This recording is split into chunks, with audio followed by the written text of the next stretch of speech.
Yes, I am Deputy Chelsea Quiggle, and I work for the Clark County Sheriff's Office. So I don't claim to be an expert in anything. I've got some good experience, and I've lived a lot of life in my 33 years. But please, like if I miss something, I get something wrong, or you have questions, please speak up or in the chat, and we'll get to those because I still have a lot to learn. I don't know everything, so we're all working as a team together to learn and get better. So we'll jump right in. Like I said, work for Clark County Sheriff's Office. I'm currently in my second year as the school resource officer for Battleground High School, or sorry, Battleground Public Schools. I'm based out of Prairie High School, but I have 10 schools that I'm in charge of that are all in the county for Battleground Public Schools. Before becoming a cop in 2019, I worked at Quest Academy, started as paraeducator. I was a middle school teacher for a year, and then I ended there as a behavior coach. And then prior to that, I worked 4 years at a private school called Family House Academy in Kelso. So we had a wide range of students, ability levels, and both of those schools, we were kindergarten through 12th grade. So today, some of the things that we're going to work through are learning early signs of escalation, understanding a little bit on how the brain works. I'm not a scientist, not an expert, just what makes sense in my brain. Explore some strategies on how to handle difficult individuals. And then we'll look at some techniques for building rapport for long-term prevention.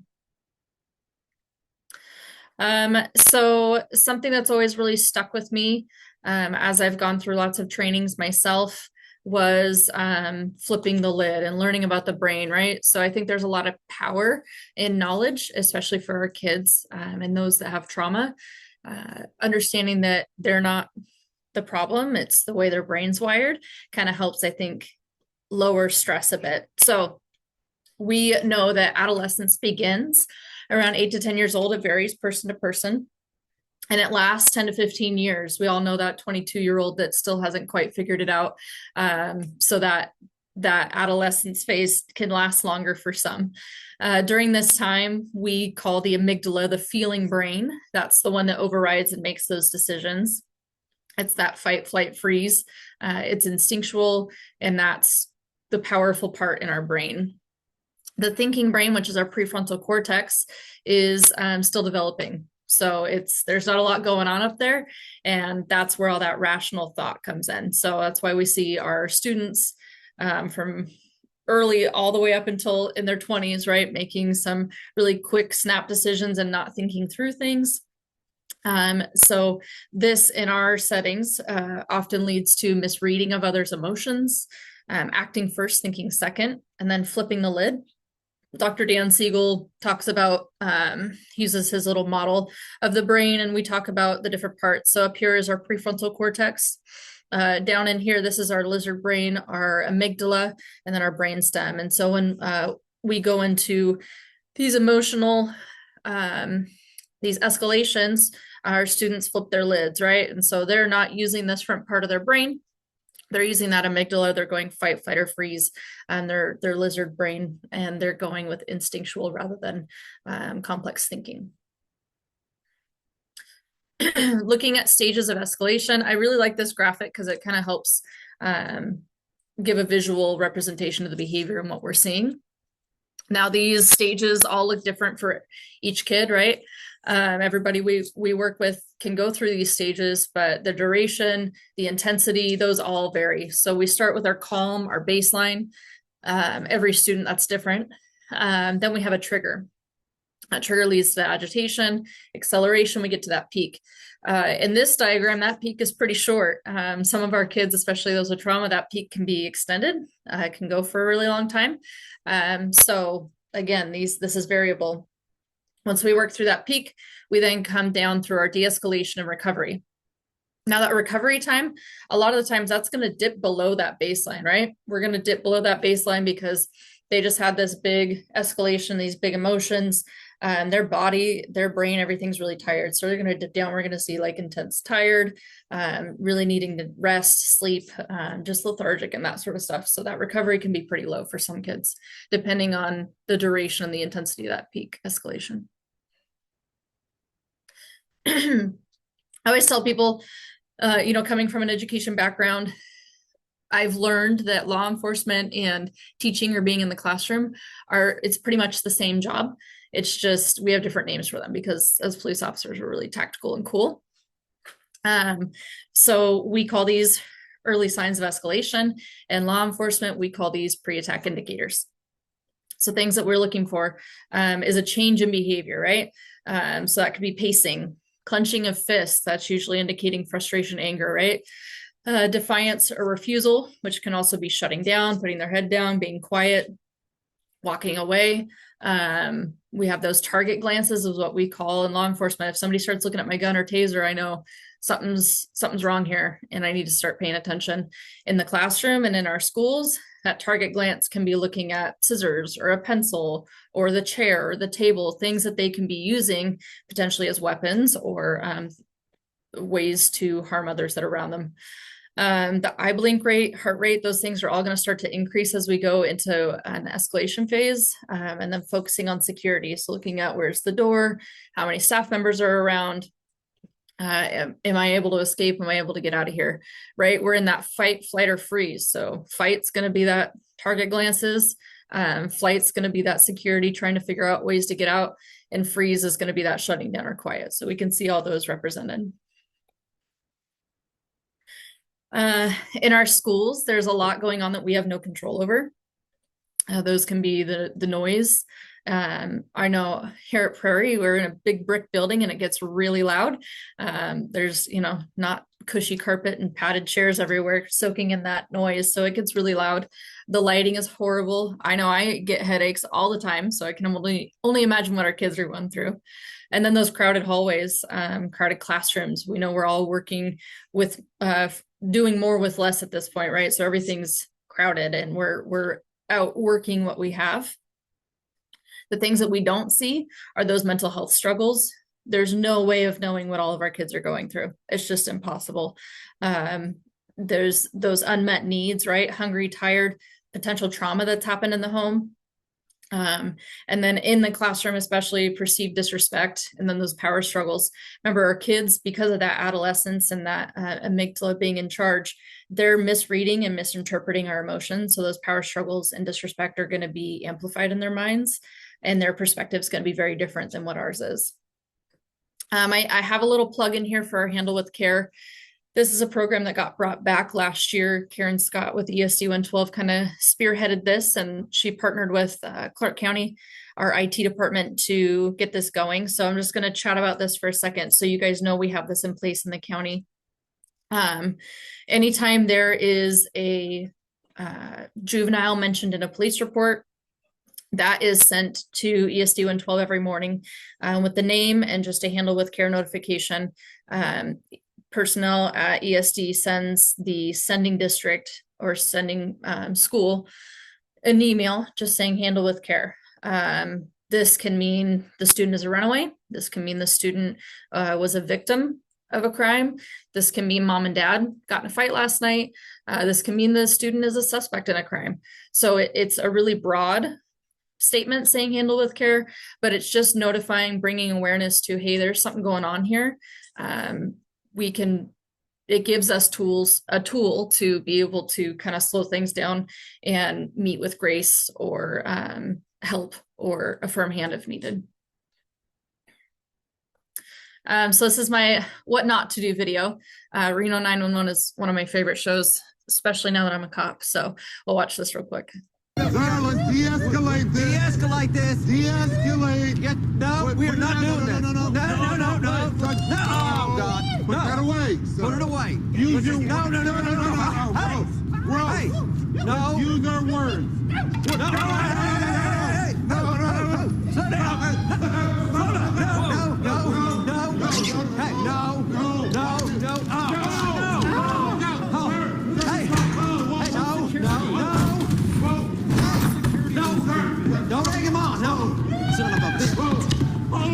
not go back outside. Get out, boy. Hey,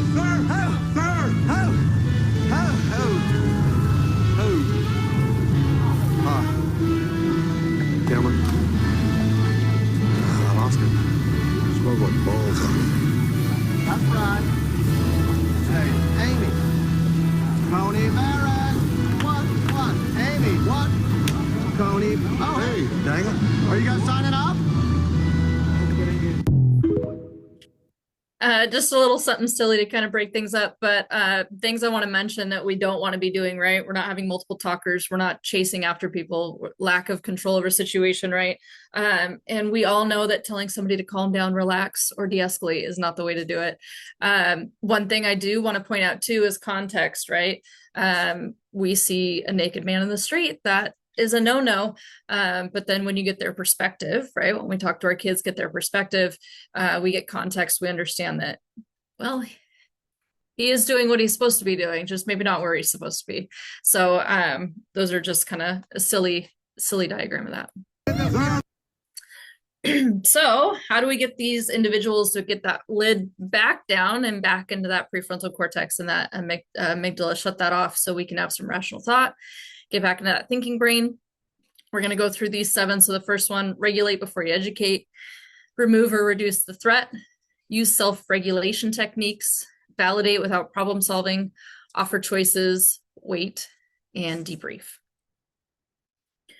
The first one, regulate before you educate. My time at Quest, I learned a lot, went to a lot of trainings and worked with some really incredible people that had a lot of knowledge and experience themselves. And Dr. Paul always said, calm breeds calm. And that was something we took with us in every single escalation and every situation we went into, was remembering that the calm starts with us. We're the adults in the room, and those kids are looking to us constantly to see what we're doing. But it also lowers the temperature, right? So if we're slowing down our speech, we're softening our tone, we're lowering our volume, these are all ways that are going to bring that temperature down. The big one for me is modeling the behavior you seek. This is in all avenues of life, but especially in these situations, I want to make sure we're having a relaxed stance, our hands are open, these kids know we're there, and we are controlling the pace of the situation, knowing that calm is contagious, and we want to be projecting confidence and not aggression. These kids know we're in charge, right? We don't need to assert ourselves. Sometimes we need to just take a step back and be calm and allow them to work through it. But knowing that we're still in control, we're still in charge here without being aggressive. Removing or reducing the threat. This one, everything's not black and white, right? We work with kids, we work with people. We have to be flexible. We have to be able to make decisions on the spot, depending on what's going on. So when we're approaching a situation, we want to make sure we're not sneaking up on people. These kids are already in that amygdala, that fight or flight. Sneaking up on them is just going to exacerbate that. It's not going to help cool the situation. We want to make sure they know who you are if they don't know who you are, and that you're there. We're going to give physical space with the caveat when it's appropriate. Sometimes you can't give physical space, right? Sometimes you're in a situation where you're blocking off 2 students from each other, or you're in a crowded situation, right? There's always going to be things that dictate when you can and can't use this. But the big part with this is we don't want to be blocking off avenues of escape. That's going to further escalate the kid as well, right? If their natural instinct is to flee, and we're standing in front of a door, you're not going to get that kid to de-escalate. Now, there's tactical ways you can do this, right? Working at Quest, a lot of the times we'd get on the radio or, hey, can you stand on the outside of this door, right? Their foot up against the door, out of sight, so the kid can't see them. But that door is blocked, so they're not going to be running through it. But they, in their mind, have an avenue of escape. They think that they're able to exit, and that just kind of cools their brain down, knowing that they can get away if they need to. Reducing stimuli is huge. I used my body as a shield all the time when I was teaching that middle school boys class. it's so simple, just blocking that visual, right? Breaking that visual can really alter a situation. So sometimes it can just take you stepping in front of a student or a person and just blocking that visual. Sometimes you need to remove that student. You have to think, is it passing time? Is there about to be 500 kids in the hallway? Or is it, we got all the time in the world and we're going to be able to get this kid out safely? Sometimes you're going to need to clear the classroom. It's tough. Being a teacher is no easy task, right? But sometimes you got to do it, right? So are we taking the classroom to the library? Are we taking them outside for recess? Or what are we doing to help eliminate that? Big piece is maintaining that dignity. Little story. When I was working at Quest, I started a PE program for these kids. And part of that was wanting to take them into environments in their community where they could go and as they progress through life, just different options. So one of the things I added was swimming lessons at the local YMCA. So I took a group of kids there a couple times a week.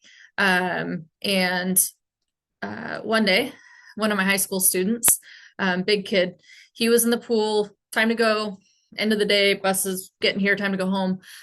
He did not want to get out of the pool. So he began throwing a fit, yelling, screaming, all these things, refusing to get out of the pool. So now I've got my other two behavior coaches, these big men get in the pool. They got him in a physical hold because now he's kicking and hitting them in the pool. So they get him out physically. And now he's kicking, screaming. Everybody's looking at us, right? Because this is a lot.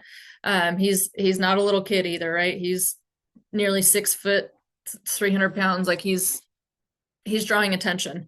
And as they're exiting the pool, his bathing suit starts to open up. Now I can't control the fact that he's screaming, kicking, causing a scene. But I can control his dignity in that moment. So I grabbed a towel and I put it up in front of him. He's kicking me, doing all the things. But in that moment, I did what I could to preserve what dignity he had left, right? Nobody needed to see that. So again, we don't control the environment, or we control the environment, not the person. I'm not able to control what he's doing, but I can try and help preserve some of his dignity. Because at the end of the day, these are still our kids. They still deserve to be protected, and they're learning, right? It's our job to help them and teach them. And if we're not helping them with preserving what dignity they can, we're really failing them. So just please keep that in mind. I don't know if you guys have noticed, I've been playing with this squishy ball. It's really weird I can't see any of you. So really I'm just talking to a computer screen in my office, and it's really awkward for me. So I've got my little, my self-regulation technique, just a little squish ball. When we're dealing with students in crisis, oh, there goes my light. 1 second. Technology, man. Motion sensor.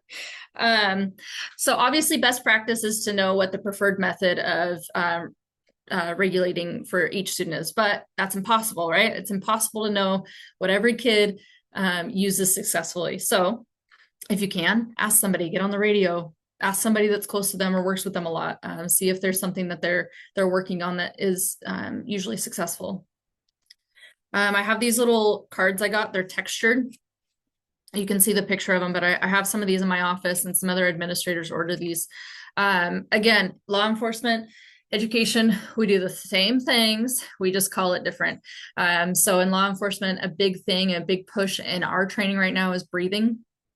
When we breathe, it gets that oxygen, that blood flow back into that brain.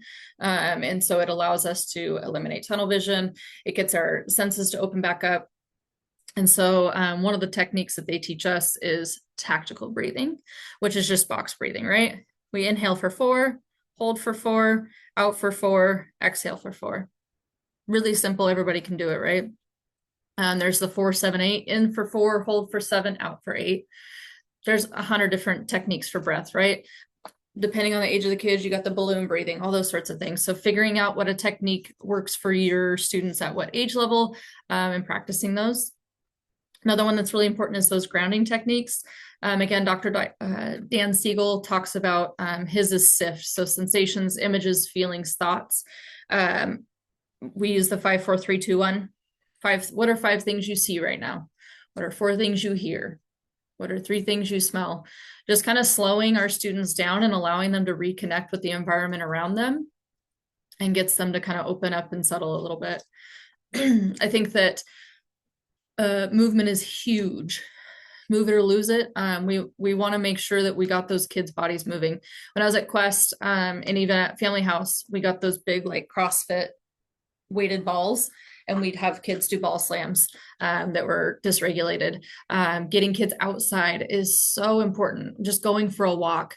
Obviously, that's dependent on the kid. It's depending on the situation, depends on where they're at in that cycle. And is it somebody that can be trusted outside? But if you can get a kid outside and get them moving, playing basketball, walking, whatever it is, get that body to start moving differently and connect with the world around them. And again, offer a tool or a fidget. This is really working for me today. I keep a couple on my desk, but in my office here, sometimes I have hard conversations with kids, and I have a couple boxes of just fidgets, a variety of fidgets, because sometimes that can help us kind of work through our processes, as I am now. Validating without problem solving. We really want to make sure we're coming at this with empathy. Again, they're our kids. It's our job to protect them and teach them. We're naming it to taming it, right? I see that you're frustrated. Oof, I hear in your voice that you're very angry. So we're naming it so that they can recognize that what they're projecting matches what they're feeling, and kind of validate for them what's going on with that. Reflective listening is really powerful. Using our kids' language back to them shows that you actually are listening. It allows them to feel heard. So reflective listening is really powerful. We'll watch a quick video on mirroring. And then the next one, open-ended questions. Again, law enforcement, school, it's the same thing. Gathering intel. So it's really easy for us in our profession working with kids to solve problems. We're really, really good at it as adults. We got into this job to help kids, right? So we want to fix things because we know how and we can, right? We care about these kids. We want to fix it for them. It's not going to work because you're an adult and you've lived life and you've experienced it. It's not going to work for you to give them the answer. So when we're at this point, we're not problem solving. We're not giving them any answers. We're just listening. So right now our job is to ask questions. We're asking questions where we can get as much information as we can. We're coming at this with like a clean slate. We know nothing. We are just listening and gathering. Another quick story. Before I became a school resource officer, I was in our civil unit. So I did paper services, evictions, and extradition. So I traveled across the country, picking up people with warrants here and bringing them back. And being the good deputy that I am, I would do my research ahead of time, right? I look at the case, I read the reports, I do my background history search on these people so I know who I'm going to pick up and what I'm picking them up for. Now, when I got there, that was a different story. When I got there, my job is just to get them back safely. I have no involvement in their case. I just want to make sure that my job is easy and they get back here without any problems. So I got to play the dumb me card. It works really well when you're a younger female. Doesn't so much when you're an older gentleman, but we want to play that like, oh, what kind of valley girl thing, right? I go into it, I'm picking up a guy who's done some really horrible things and he wants to tell me his version. So I just listen. Now, hearing their perspective versus what's in the police report are vastly different. But it gave me good insight on the person, the way they think, and how they perceive the world around them. So it's a fun thing to try. I do that with kids all the time, is like, oh, what's going on? Just completely play dumb. Like, nothing, right? You're coming at this with a clear head, because most of the time, you're going to get different information than what you think the problem is, or what somebody else thinks the problem is, because the adult problem and the kid problem don't always match up. sometimes they're very, very different. And then summarizing and repeating back, that goes with the reflective listening, using their language. What I hear you say is, it sounds like you're saying, we want to make sure we're showing them that we do hear them. And a really tough one, but holds a lot of value, is allowing silence. In our worlds nowadays, especially, our kids are inundated with noise, whether that's an earbud always in their ear, they're in a classroom, they're in a video, they're watching TikTok. There's always noise, there's always sound, it's never quiet. So when we're in these moments and we're listening, it's okay to be uncomfortable, and it's okay for it to just be quiet. It's okay to allow silence to happen. And a lot of the times those kids are going to fill that silence for you. And if they don't, it's okay. It feels really uncomfortable when you first start doing it, but once you get comfortable with quiet, you'll realize how powerful of a tool it is. So this is Chris Voss. He is an FBI hostage negotiator. After one time, after three. And he'll talk to us about mirroring. Guys, we're talking about mirrors today. Jedi mind trick. The last 1 to 3 words are the important 1 to 3 words.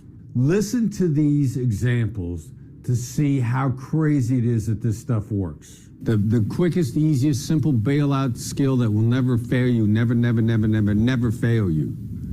Especially when you're thrown off, when you're off track, when you've lost your emotional bearing. Mirrors are there for you. They work with the least amount of brain power. That's why they're always there for you.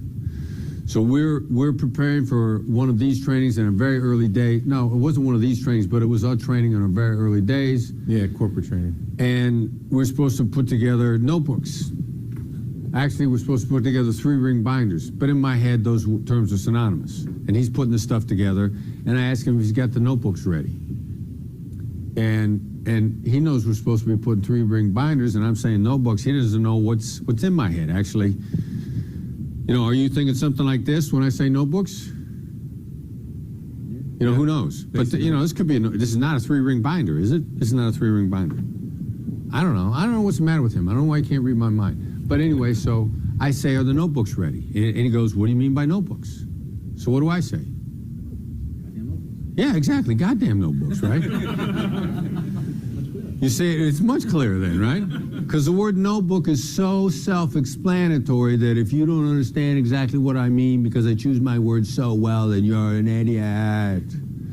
It's the same way I ask for directions when I'm in Paris. What do you mean you don't know where the Eiffel Tower? Where's the Eiffel Tower? You know, I only say it again louder. So he mirrors me. He goes, notebooks? I go, yeah, 3-ring binders.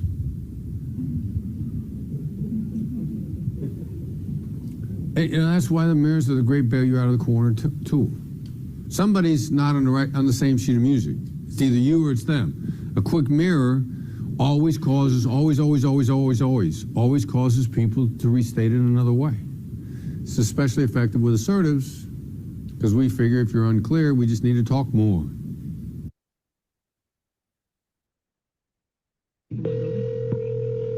This is Chris again. Hey, listen, I got a couple of questions I need to ask you. We've got a van out here, a blue and gray van. We've been able to get a handle on the owners of all the vehicles out here except this one in particular. Do you know anything about it? Well, other vehicles not out there because you guys chased my driver away. We chased your driver away? Well, when he seen the police, he cut.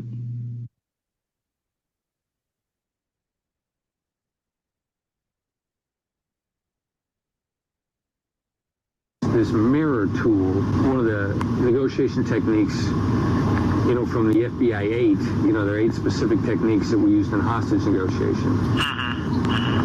The mirror tool is one of those ways to innocuously get them to either repeat it or expand on it. Get them to either repeat it or expand on it? Right. Is that what you just said? Right. Did I just do it? You know what? You did. It was perfect. Okay. See, and I didn't even notice it. I was just telling you to use it. That's pretty cool. I don't know if you felt awkward when you did that because you did it intentionally, but I had no idea that you did it until you told me you did it. Wow. It was awkward. It was definitely awkward. It felt, contrived. But you didn't pick it. You didn't feel that at all. No. I mean, you blew that one by me. You blew it right by me. I hope you got the idea. Mirrors are simple. The last 1 to 3 words are the important 1 to 3 words. Make a whole day a mirror day. They're easy. Practice them. Get your repetitions in. They're simple. They're a Jedi mind trick.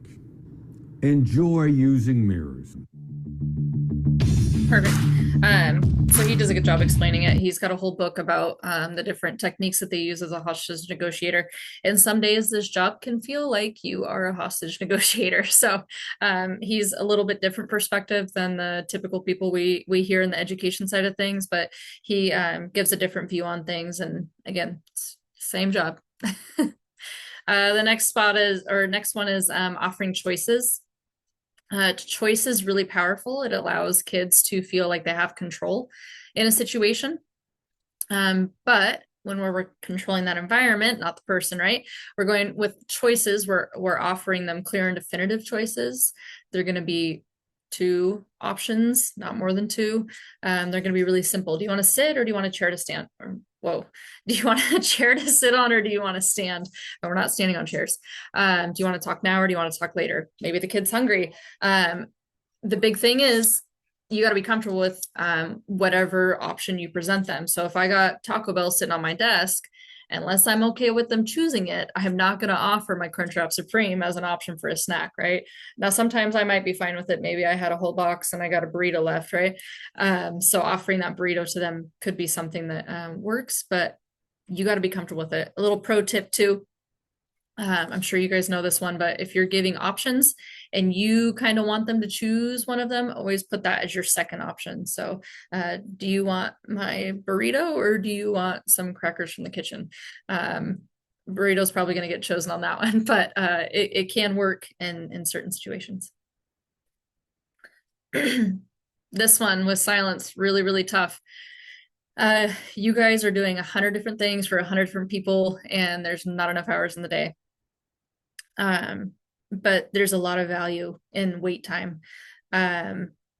These, depending on the kid, depending on their trauma, depending on who they are, it's going to take a really long time for some kids. And some kids it's not. So while you guys are waiting, you're going to be looking for signs of regulation from them. You're going to look for their breath to be slowing, for them to start making eye contact, for them to be using a calmer voice. And we're not using this time to problem solve or even have any disciplinary lectures. We're not talking about behavior at this point. We're just waiting. We're just waiting for them to come down off that mountain. This also is a really good time for you to have some self-reflection. Again, you guys have 100 different people needing 100 different things from you. So if you're hungry, you're needing a break, you need something to drink, bathroom break, tap out. It also teaches kids that it's okay to ask and it's okay to say, hey, I need a minute. It's modeling that behavior you seek, right? So make sure that you're regulated yourself because calm breeds calm and calm starts with you.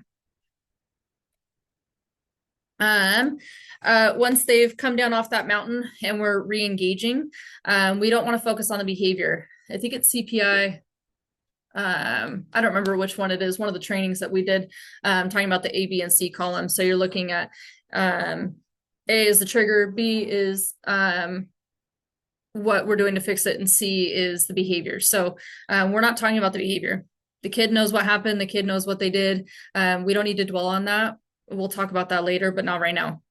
This time, we're looking at causation, so those triggers, and then what can we do to fix it? What are we going to fix? And again, you're not the one coming up with the answers here, because it's really easy for me, if somebody sitting next to me is poking me, it's really easy for me to say, hey, knock that off. Whereas for a kid who may not have the same skills as me, isn't going to be able to access that voice in that moment. So sometimes the solution is, they've got a card that they keep with them and they slide that on the desk at you. It could be that they have a plan where they just get up and walk out. But allowing them to kind of come up with a solution is going to help, because they're going to be able to be in control of it, and it will work sometimes. And sometimes we have to use trial and error. This is also a really good time to practice those grounding and self-regulation techniques. Bring those cards back and just practicing these, right? Understanding these tools. Once they're regulated, that's when we build skills, those skills that we can re-access later when things kind of go awry. And this is really important in building rapport.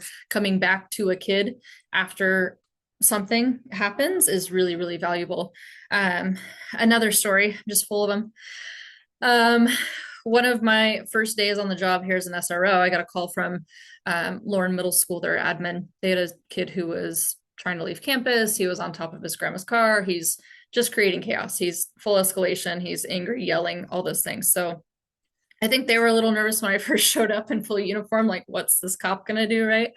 But I just was patient, right? I walked with the kid. I just kind of talked with him. I let him go, let him talk. When he started to get too far away where I was uncomfortable, I'd pull back and I'd say, what? I can't hear you. And then I'd draw him back in that way, right? Because he wanted to be heard. So if I move myself away, then he's got to follow me. Again, he's up on top of the car. He's walking around. He's creating chaos. And I just waited, sat on the tailgate, and eventually he came and sat next to me. And then we found out he wanted a special drink. I don't remember what it was. He wanted some certain drink. Let's say orange soda for the sake of the story. He wanted an orange soda. So we got him to regulate. We got him settled. He agreed to get in the car safely. And grandma took him to the store and they were able to get a soda.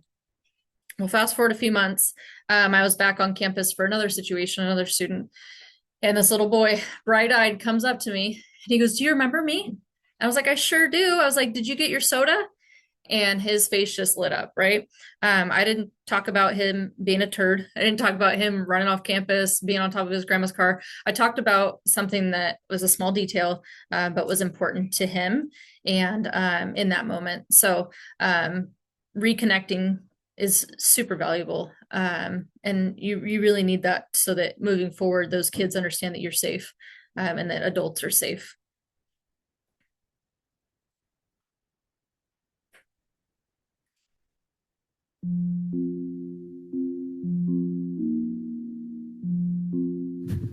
Hi. Hi. Sorry.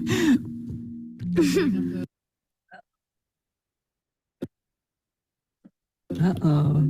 Okay, so both of you pick up your worksheets. Yes, parent, me. Parent, you. Kid. Dun, dun, dun, dun. Developing a warm relationship with your child is really important.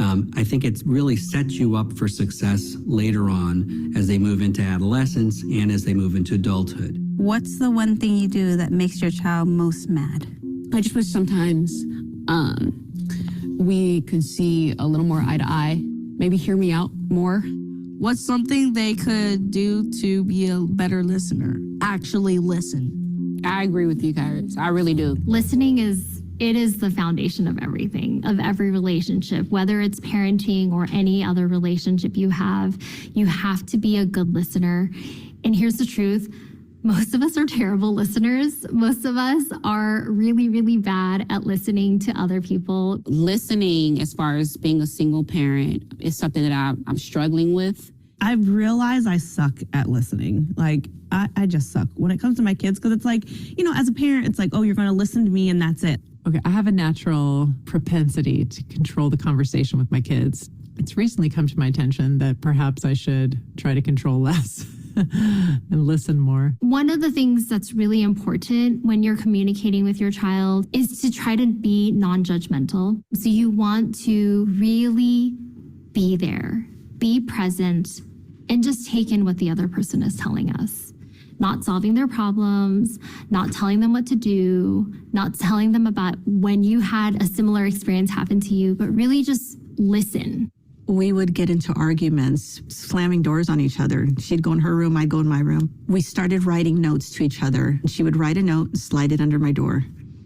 I'd read the note, I'd respond to it, and I'd slide it under her door. And we'd go back and forth until their problem was resolved. And that was our way of not yelling and raising our voices at each other. I am learning that my daughter has feelings. She has an opinion. On Sundays, especially Sundays night, we do something called upward feedback.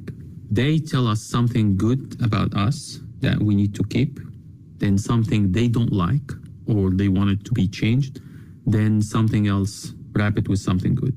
When I started listening to my children more, with my oldest, she kind of was reluctant to take it all in. She kind of like, what's going on with you, Mom? This isn't you. And I keep reminding her, listen, I'm trying to look at things differently and be a better listener and understand where you're coming from too. So just be patient with me. I'm trying this new thing and I may slip up. And she's like, all right, I like it. Okay, I appreciate that, Mom. Thanks. A great way that you can establish a warm relationship is to have positive routines or positive rituals that you do together as a family. Find a way to have some quality time where you follow along with what your kid has interest in. So setting aside that time where you could really just engage in some fun, relaxed activities without questioning them or criticizing them, I think is really important. She has a pretend YouTube channel. So we sit and make her videos and ask her audience to subscribe. Recently, he's gotten into powwow singing. So when we drive to his hockey practice, we usually put really loud powwow music and we sing together. And we just blast like nobody's even paying attention to us. We call them Evelynisms. And it's just all the funny, weird stuff my mom says out of context that that don't make any sense. Mommy sleepover is everybody's favorite night of the week. Coveted in our house. They really look forward to it, and we really look forward to that bonding time and pillow talk and all of that. Having a strong, clear communication and warm relationship with your child is so important because it shows that you have your child's back. It shows that you are there for them and that your love is unconditional. What do you think your parents dislike more than anything in the world without hesitation or whining? Oh, no doubt. Check. Yes. What's one thing your parent really likes that you do not understand? Oh my gosh. Go ahead, answer it. Politics. Do I snap at you? I wrote that you take things really personally, I guess. That's true. Yeah. Because you're always nitpicking me. I think there's a misunderstanding here. No. I want you guys to be less strict. What else to be less strict about? Screen time, food, snacks, going to school. Okay. I don't wish anything was different about her. I know. I feel like we're a good mother-daughter relationship. Pretty close, not too close. I appreciate how patient you are with me as a parent. I like that you don't waste my time. Wait, what? That's why I like him, because he says the darndest things. Awesome. Sorry, I stepped away for a second. Sounds like we had a minor medical emergency here. So that kind of leads us into that building rapport. I've talked about it before. Listening, being heard. Those are really valuable tools, especially today for our kids. So when we're building rapport, we want to recreate those response plans together. In debrief, we talked about different techniques. So allowing them to have control, say, and power over what happens in those situations within reason, right? They're still kids. We still need to guide that sometimes. Using restorative practices is really powerful. I think that it's really easy to shy away from accountability. Accountability is uncomfortable for everybody. Accountability kind of sucks, but accountability is where growth comes in. If you don't have somebody in your life that's willing to hold you accountable, probably need to find somebody who is. I am a very strong person, and my family does not like to confront me if I've done something I shouldn't have. But my boyfriend, he is not afraid to tell me how it is, with grace, love, and respect. But if I'm doing something that's out of line, He's not afraid to let me know, and that's because he cares. So I challenge you to hold people accountable, and we can use restorative practices. It doesn't have to mean you're getting the law involved, but accountability is where growth is going to come. Again, those self-regulation tools, empower them, allow them to take ownership in that and figure out things that work for them. Dr. Dan Siegel, again, his 4 S's: safe, seen, soothed, and secure. These kids are safe. They know that. That's why we're getting those behaviors, right? Being seen or heard, right? We're seeing them. We're listening to them. We're allowing them to be soothed, is helping them through that de-escalation. And secure is, hey, I'm here for you. Let's work through this together. What are we going to do differently next time? Humor. I love humor. You got to use it appropriately. And not all kids are going to respond well to that. Some kids are going to think you're making fun of them. Not a good look, right? So I use humor. I make fun of myself a lot. I make fun of my coworkers. Darren Fox here, he's the dean. If we're in a situation and I start to use humor, he's really good at taking tests. And so that's kind of our thing. If we've got a kid who's on the edge and we kind of want to bring them back in, we'll somehow loop in how he's good at taking tests. And that just kind of, again, brings that temperature down and allows you guys to connect on a different level, right? Laughing is really powerful. Being respectful and genuine is a big one. With social media and just kind of how our world is right now, I think that authenticity is lacking. So I find a lot of power in people being genuine and authentic. If you want to connect with a kid and they've got these horrendous shoes on, but you compliment them and you're not sincere, they're going to feel that. So just don't acknowledge it, talk about something different. But our kids deserve to have authenticity and for us to be genuine and to be respectful. They're kids and they're learning from us, right? They're watching our moves, they're listening to our words, and they're learning constantly from us. So we owe it to them to be genuine. Find similar interests. Easy one is food. For me, it's donuts. I play into that a lot. Being a cop, I got these little donut keychains. We're using these in the schools that I work with to encourage kids to be courageous, and when they see something, say something. But playing into that food thing, right? It's donuts. Everybody loves a cop and donuts. So just get basic, animals. I love animals. It's so easy to connect with people on that. And then following up with them later. I told the story about that kid reconnecting later. It shows that they hold a place in your mind. And that means a lot to people in general, but especially our kids who may not have people that do that. Some book recommendations. These are ones that I really enjoy. The Whole Brain Child by Dr. Dan Siegel. He's wonderful. You can also, if you go onto his website, you can sign up and get like monthly newsletters. He also has a whole bunch of resources, free resources on his website. Really good, intelligent, science-based strategies. Chris Voss, the hostage negotiator that we watched, that's his book, Never Split the Difference. I'm sure you saw it in the background of that video, but talking about that negotiation, half of our job is negotiation. So that's just a different perspective on it. And then we all love Brene Brown, her Daring Greatly book, just talks about being vulnerable and how powerful that is, and how it can really help build relationships and strength and courage.